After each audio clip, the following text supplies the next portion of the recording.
বিগত 3 মাসে আমরা এই আটোয়ারি উপজেলার টানে কি করছি? আমরা কি এলাকা ক্ষমতা আছি? আমরা কি এমপি, মন্ত্রী, উপদেষ্টা? কোনো কিছু তো নেই। ওই হাসপাতালের 150 শয্যার নতুন বিল্ডিং আমরা চালু করার উদ্যোগ নিছি। 102 কোটি টাকার উন্নয়ন বরাদ্দ আমরা লেছি। এতদিন তো বড় বড় দলের বড় নেতা ছিল, এতদিন কি করছে ওইটার জবাব দিবা লাগবে। অনেক বড় বড় নেতা হচ্ছে, অনেক বড় বড় গল্প মারে গেছে। এই নেতালার গল্পলা এবং কি করছে এটার একটা তুলনা করবা হবে। অনেক বড় বড় নেতাও সে এখন গল্প দেশে সামনে কি কি করবে। ওই নেতালা তোমরা যে রাজনৈতিক দলের হও না কেন, যদি বিবেক বোধ থাকে এটা জিজ্ঞাসা করেন। এতদিন তো বয়স হইল, এক একজনকার বয়স 40, 50, 60। এতদিনে কি কইছেন এটা একটু কহ আগত। বহুত গল্প দেওয়া নেতা আছে, বছরে একবার দেখা যায়নি, 5 বছরে 5 বার দেখা যায়নি। এখন যদি গল্প দেয়, ওই গল্প দেওয়ার আগত জিজ্ঞাসা করবেন এতদিন এই এলাকার জন্য কি করছেন।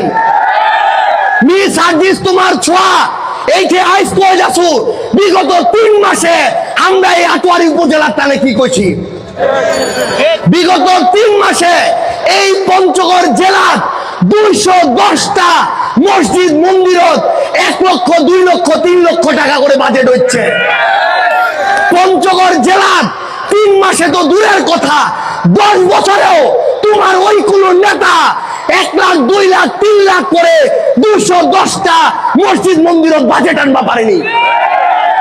আজ তোমার কয়ে যাচ্ছ 1971 সালের পর থেকে আজ পর্যন্ত পঞ্চগড় জেলার আটোয়ারি উপজেলার ইতিহাসে তোমার কোন নেতা 1 বছরে 10 কোটি টাকার বাজেট আনবা পারেনি।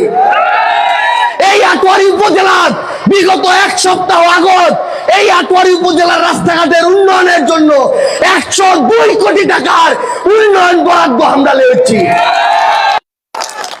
এই পঞ্চগড় জেলার হাসপাতালত যখন ডাক্তার রয় না, ওই উপদেষ্টার কাছত, সচিবের কাছত, ডিজির কাছত, বড় বড় অফিসার ধর্ণা দেয় না।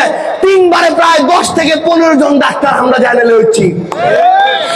এই পঞ্চগড় জেলার বড় বড় নেতালার দল যখন শেষে গেছে, যখন পঞ্চগড় জেলার রোগীরা ওই হাসপাতালত ফ্লোরাত সুদের হতে একখান বেড পায় না, তখন ওই অফিসে মন্ত্রণালয়ে দৌড়ায় না।